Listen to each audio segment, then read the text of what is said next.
I'm Dr. Pancakes, and today we're talking about the football throwing event that occurs once a year on Sunday. My researchers have informed me that I'm not allowed to say the name of the event for fear of prosecution. So instead we're going to call this event Mega Sunday Podiatry Ball, and this is number 54.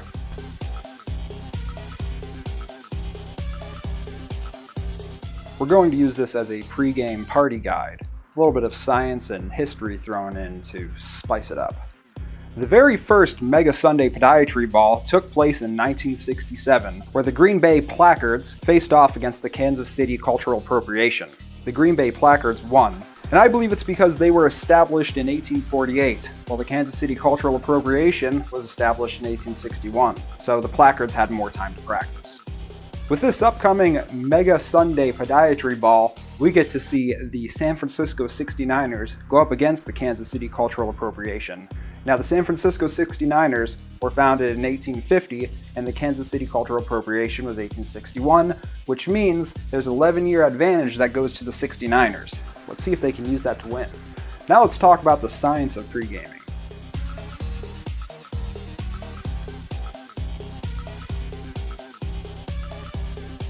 This is an extremely accurate representation, according to my researchers and each doctor's office I visited. Now, there's a few things to remember about alcohol. On your initial drink, 25% of the alcohol is going to be absorbed directly through your stomach lining and into your bloodstream.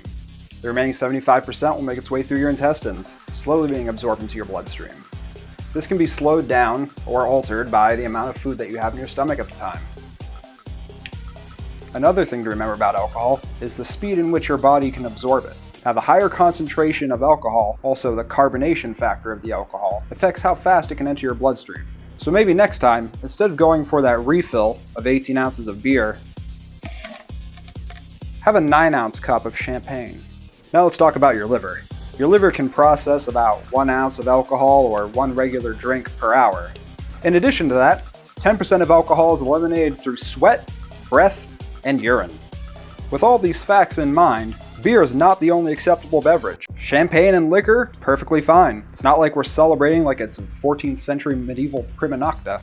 Maybe one of the most important items to remember is your gear. Don't forget to load out. Equip your lucky hat, equip your lucky jersey, everything. Your gear adds stats, and those are incredibly important to the team. Whichever fans have the highest amount of luck, that team wins.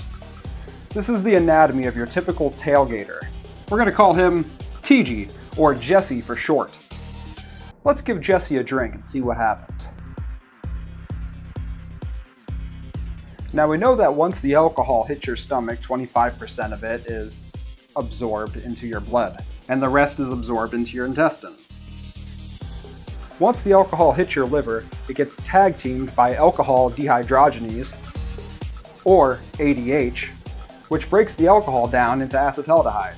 Then aldehyde dehydrogenase, or ALDH, tackles the acetaldehyde and turns it into acetate, which you eventually exhale or urinate. Alcohol into liver, into ADH, into ALDH, into a urinal. Or the air. There's also a third way out that wouldn't be very pleasant for Jesse, and that's purging. One more thing to keep in mind is if you drink too much or too often, your liver can create a whole new pathway for alcohol to go through. And that's a microsomal ethanol oxidizing system. Everybody say bye to Jesse. Maybe Jesse will join us another time. Now let's move on to the offense-defense plan. Now, the offense that we have here is we're trying to get drunk. Using the material that we went over, we now know that consuming more than 1 alcoholic beverage an hour is enough to get you drunk. We also know that pesky things like food will interfere with your body's ability to absorb that alcohol into your bloodstream. So let's keep the stomachs empty. Drinks of choice, carbonated beverages, and high concentrated alcohol. Now let's move on to our defense, preventing a hangover. The first thing that we want to do is to make sure that we're drinking a lot of water in between our alcoholic beverages. Water is good, Pedialyte is better. Make sure to sip, not the chug. Next, we want to make sure that we eat a big breakfast, or just eat a lot when you're done drinking.